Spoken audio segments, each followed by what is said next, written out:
Continuamos nosotros en RB Noticias, esta propuesta a través de las redes y a través de nuestro canal de YouTube. Recuerden que ustedes, si se suscriben y accionan la campanita, cada vez que nosotros estemos subiendo contenido, ustedes lo van a recibir y van a poder acompañarnos y además informarse. Y hablando de informarse, justamente la idea es esta, hablar de lo que va a suceder en las próximas horas. Justamente se vienen las elecciones PASO, una nueva oportunidad donde los argentinos vamos a emitir el voto.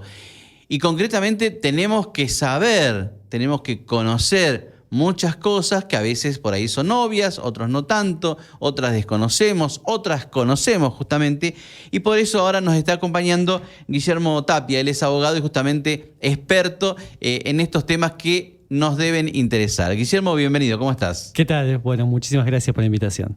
Bueno, se viene una nueva edición de las elecciones PASO. Exactamente. En los próximos días. ¿Qué tenemos que saber? Bueno, antes que nada, recordar a la gente lo importante que es ir a votar, ¿sí?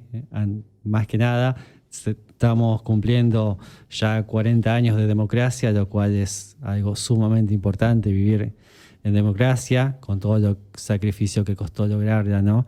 Así que, bien, como vos dijiste, el próximo domingo son las elecciones PASO, ¿sí? Que son obligatorias, recordemos. Bien. Claro, esa es la duda que hay, si son obligatorias o no. La verdad es que son obligatorias, sí, sí. A ver, hay que diferenciar algo respecto de las edades, en primer lugar. Eso ¿sí? te voy a preguntar también. Votar es un derecho y al mismo tiempo es una obligación. Sí. ¿Sí? Bien. Ahora hay que diferenciar algo. Desde los 16 años, sí, la persona tiene derecho a votar. Le llega el documento nuevo a los 16 años. Exactamente. Tiene derecho, pero no tiene la obligación hasta los 18. Correcto. Bien. Es decir, que una persona que hoy tiene 17 años, supongamos, sí, tiene derecho de votar, pero si no va, no pasa nada. ¿Bien? Bien. Yo le recomiendo que vaya desde ya.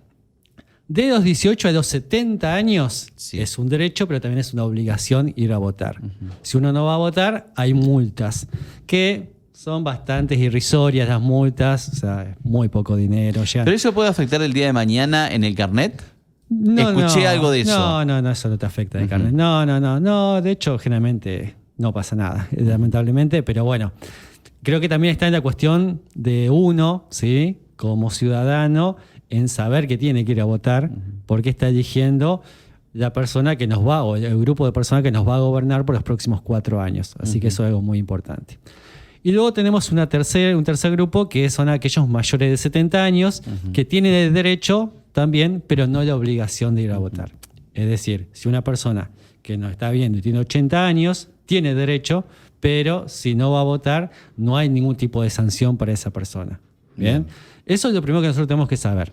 ¿Bien? El tema referido a la edad. Luego, obviamente, el domingo va a estar el acto eleccionario, donde en estas pasos se van a elegir los candidatos que van a llegar a octubre, ¿sí? Y ahí va a ser la elección general. Sí. Si en esa elección general luego puede ser que queden 2 candidatos que vayan al balotaje en caso de que no haya una diferencia que establece la Constitución Nacional respecto del porcentaje de votos. Ahora, lo importante también es saber cómo votar. ¿Bien? Porque hay mucha gente que por ahí no se informa y no sabe cómo hacerlo. Bueno, cuando uno entra al cuarto oscuro, se va a encontrar generalmente con una mesa con un montón de boletas. Así es. ¿Sí? De esa boleta puede agarrar una y ponerla completa si quiere. ¿Bien? Eso es un voto válido que se llama afirmativo. Pero también puede existir la posibilidad de que le guste un candidato, por ejemplo, a intendente de la lista 1 y le guste, por ejemplo, el gobernador de la lista 2. Entonces, ¿qué es lo que puede hacer? Puede cortar la boleta, ¿sí? Generalmente en los cuartos oscuros hay algo para cortar, aunque sea una regla, y pone en el sobre el candidato a intendente de la lista 1 y, por ejemplo, el gobernador de la lista 2. Es decir, lo puede mezclar, digamos, ¿sí? No necesariamente tiene que votar de un solo partido, ¿bien? Eso es muy importante saberlo. Y no necesariamente tiene que votar a todos, ¿bien? Nosotros vamos a elegir ahora... Te interrumpo, perdón. 8 cuerpos tiene la mayoría. A eso iba. Tiene un primer cuerpo que es intendente y concejales. Sí. ¿Sí? Luego, acá en la cuarta, elegimos diputados provinciales. Luego tenemos por el Mercosur, elegimos 2 boletas diferentes, porque uno a nivel nacional, otro a nivel regional. Después, además, tenemos el gobernador. Así es. Tenemos también el presidente y vicepresidente. Sí. Bueno, todo eso no necesariamente hay que poner la boleta entera. Va a haber gente que quiera poner la boleta entera, va a haber gente que quiera cortarla, va a haber gente que quiera elegir un presidente de un color y elegir un intendente de otro. No hay ningún tipo de inconveniente. ¿Sí? ¿Qué pasa, por ejemplo, perdón que te interrumpa, pero me van surgiendo dudas? ¿Qué pasa si, por ejemplo, a mí no me interesa el resto y solamente quiero votar para intendente? Bien. Bueno, en ese caso es un voto válido, ¿sí? Porque yo voy a poner en el sobre solamente la parte de intendente y el resto va a ser voto en blanco. Bien. Es decir, por ejemplo, para presidente voy a votar en blanco, para gobernador voy a votar en blanco, diputados, senadores y demás.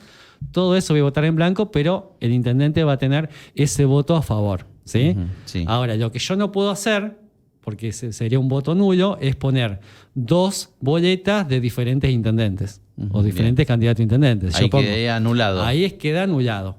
Ahora, si yo pongo 2 boletas del mismo candidato a intendente, no es que lo voto 2 veces, sino que se suma un voto. Es un voto válido, pero suma uno solo. Bien, eso también es importante porque muchas veces la gente en el mismo sobre pone, a lo mejor quiere votar a intendente de la lista 1, pone ese y después pone la lista 2 completa. No, va a tener que cortar el intendente de la lista 2 y armar, ¿sí? Como para que el intendente de la lista 1 pueda tener ese voto, porque si no el voto se anula si pongo 2 listas diferentes. Voto nulo y voto impugnado son 2 términos totalmente distintos. Claro, exactamente. El impugnado es cuando yo le agrego algo a la boleta. Exactamente, puede ser que le agregue algo, puede ser también que haya algo en el sobre que no corresponda, ¿sí? Claro. Hay muchas circunstancias. Ese voto obviamente no tiene validez, ¿sí? Bien. A diferencia del voto en blanco, que es un voto válido, ¿bien? Pero ese voto, lo bueno sería tener un voto válido afirmativo, es decir, votar con la lista que corresponda y con los candidatos que yo considere necesario, ¿sí? Y ir a votar, que eso es importante, hacer ese acto eleccionario, ¿sí? Y nada, garantizar que sigamos garantizando todos los derechos que tanto nos costó conseguir, ¿no? Totalmente. Yo no he vivido en la época esa, pero bueno, anterior, pero bueno, no debe haber sido lindo estar por ahí. Recordamos que el horario es desde las 8 de la mañana hasta las 18 horas. Exactamente, sí. En eso, sí, vayan con tiempo, porque muchas veces he visto que llega gente a las 18 de algo y ya le cierran la puerta y ya se queda sin votar. Y la importancia también que tiene Guillermo de que cuando uno ingrese al cuarto oscuro estén todas las boletas, ¿no? Exactamente, muy bien eso, exactamente. En caso de que yo vea que hay una boleta que falte, sí hay que avisar en la mesa que yo voy a votar sin decir a quién voy a votar. Obviamente. ¿Sí? Solamente decir faltas boletas, no decir falta la boleta de Juancito, de Pedrito, sino fíjense que faltan boletas. Solamente eso, ¿sí? Porque yo no puedo decir a quién voy a votar, porque recordemos que el voto es secreto. Hay una realidad también que mucha gente se lleva la boleta. ¿Qué pasa si yo llevo la boleta en la mano y estoy haciendo cola? Claro. No, la boleta se puede llevar de su casa porque a lo mejor uno no quiere votar la boleta entera y la fue armando, la cortó. Eso se puede hacer en su casa, ¿sí? Pero la tiene que llevar en un lugar donde no se vea. ¿Bien? No se puede ver absolutamente nada. Claro, exactamente, porque si no ese voto podría no considerarse válido. ¿Bien? Vos recién utilizabas un término y decías balotaje. Me gustaría un poco que expliques eso, porque imagino que la gente, por ahí hay alguien que no sabe. Bueno, vamos a conocerlo en tu relato. Bien, bueno, es un término que viene del francés, ¿no?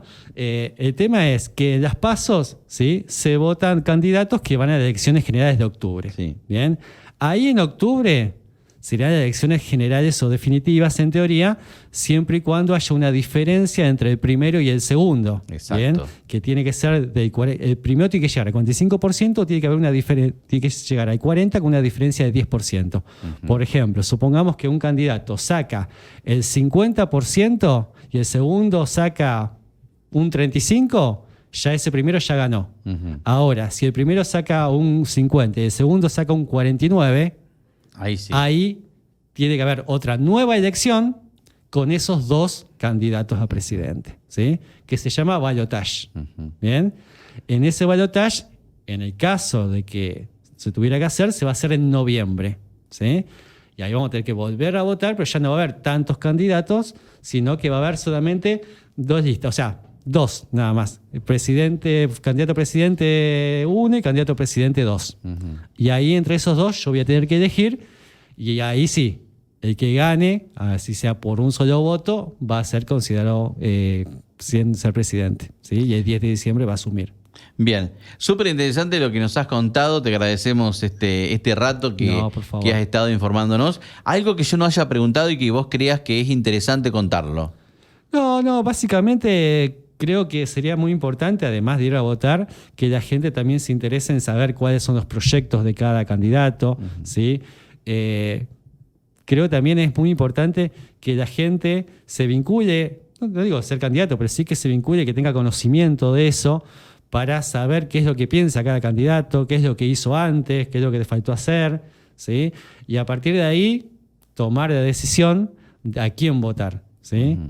Y ir a votar. Eso es importantísimo, ¿sí? Porque sabemos que es un día domingo. Yo sé que mucha gente por ahí quiere quedarse en su casa y demás, pero es muy importante ejercer ese acto cívico, estar presente ahí, porque uno también, por ejemplo, en mi caso, hasta yo voy a votar con mi nena siempre, y es también, demostrarle a ellos, enseñarles también a ellos que vivimos en democracia y que tenemos que ejercer ese derecho, que es sumamente importante, porque después, obviamente, lo que nosotros elijamos va a tener consecuencias, sea favorable o en contra, ¿sí? Por estos 4 años y por muchos años más, muchas veces. Exacto. Entonces, eso es lo que yo le pido a la gente, que vaya a votar.